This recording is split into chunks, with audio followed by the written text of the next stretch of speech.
Well, as the saying goes, you can only get one chance to make a first impression. And Dress for Success, Oregon's personal care resource fair, is a chance to do just that. The nonprofit helps unemployed and underemployed women find new opportunities and show up confident and ready to build their careers.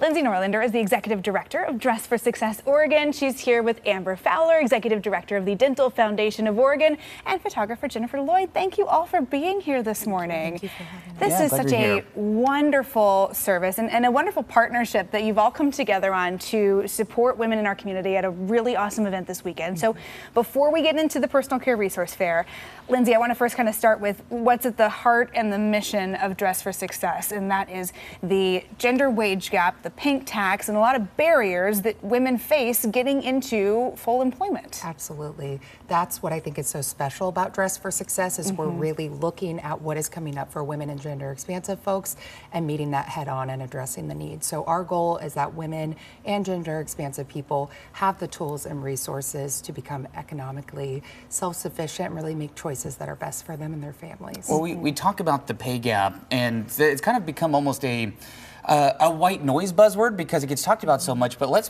kind of make this a little bit more tangible. What does the pay gap look like right now? Well, I think we even have to look back at what type of jobs women think that they can go into. And so this starts when they're 6, 7, 8 years old. There's certain industries that they already feel like aren't meant for them.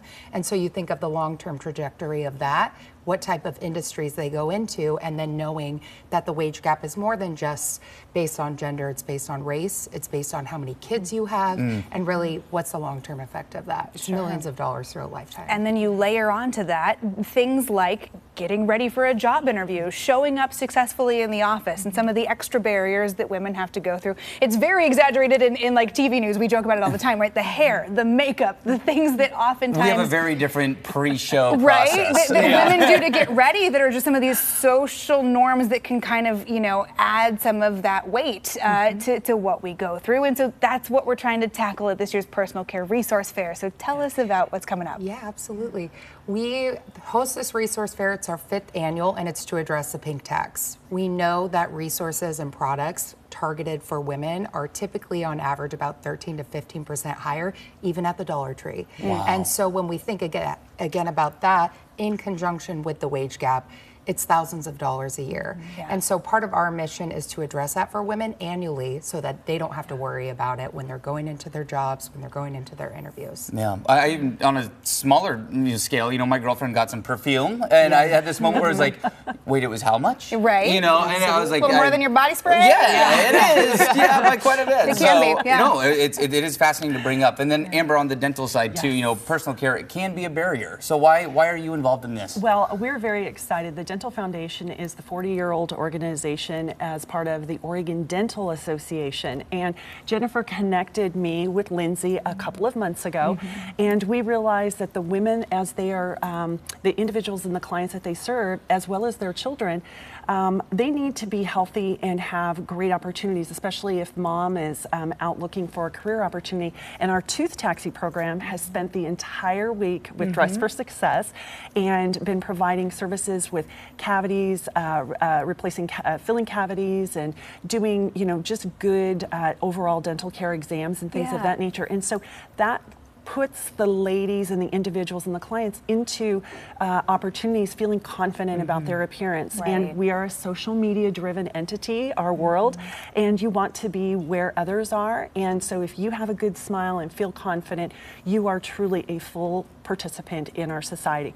And Jen is just helping to make the ladies look even better for their photos and things for LinkedIn. Yeah, that's right. Jen, you're going to be offering professional headshots for women at this resource fair, which is just a fantastic. What's the importance of really having that professional look and looking and feeling your best in this world? So first, pathways and opportunities look different for all women. Yeah. And it's never linear for women, okay? It really does take collaborative partnerships to provide resources that are distinct to a particular type of woman.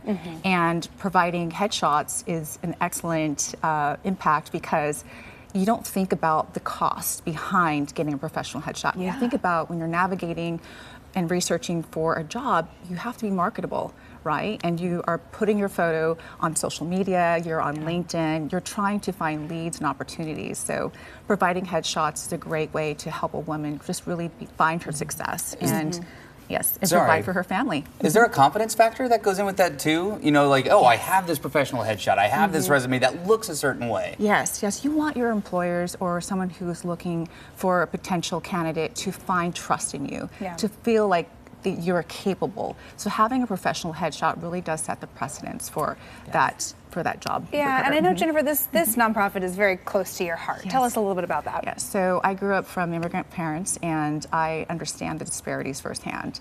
I grew up on government subsidies and I realized that we did not have access and opportunities. So giving back is a way for me to heal. And I find the importance of giving back to women, especially because I saw how my mom suffered. But I also realized that if you give a woman access, she can lead success. Exactly. Yeah, I think that's great. It's a wonderful message. And how can anybody get involved if they want to be involved in this and support this mission? Absolutely. There is so many different ways. We rely on volunteers. We're a full-time staff of 4. We have 750 active volunteers that help us run our resources and our programs. There's always a need for both in-kind donations, monetary donations. So I would empower everyone to head to our website, Oregon.dressforsuccess.org, and learn more. That's great. I'm overdue for a newscaster's closet clean out. You've gotten several of my dresses before, and I'll be bringing another load your way very soon. But Lindsey, Amber, Jennifer, thank you very much for joining us this morning. It's such a fantastic initiative. And if you'd like to learn more about Dress for Success Oregon, donations, this weekend's personal care resource fair, and more, it is at Oregon.dressforsuccess.org.